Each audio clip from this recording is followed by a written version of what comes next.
I mean, the other amazing thing is that they had to go and beat Finland the next day. That's that. Everybody thinks that this is the game and that was it, but to come off such an emotional high and beating the Russians easily could have been a letdown, and could have lost to the Finns. They put a punctuation on the story. 36 hours later, they beat the Finns. What he actually said to them, if you don't win this game, you'll regret it the rest of your fucking lives. U.S. still had to beat Finland. And 2 days later, Sunday, NASCAR's in Richmond, and I'm covering an auto race. And now NASCAR wasn't quite like it is now with 100,000 people there, but there's still a ton of people packed into this track. And during a caution, when the cars are going real slow on the PA, they announced the final score that U.S. had beaten Finland to win the gold.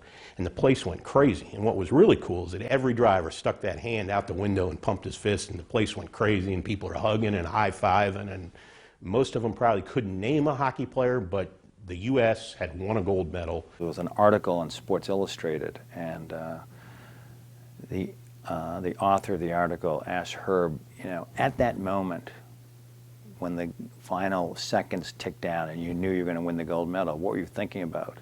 And he said, I was thinking about Ralph Cox.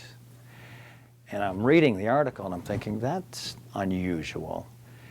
And then I went on to talk about Herb being the last cut in the 1960 Olympics, right before the Olympics. And just the ironic moment that, you know, when he was probably letting me go, he was thinking of himself.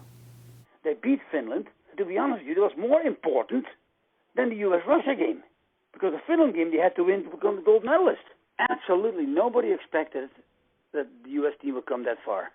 My dad was a very, very smart individual, and he has a great quote. After they won their game, when that second game was going on, they were still in their uniforms, and Jimmy Carter called him.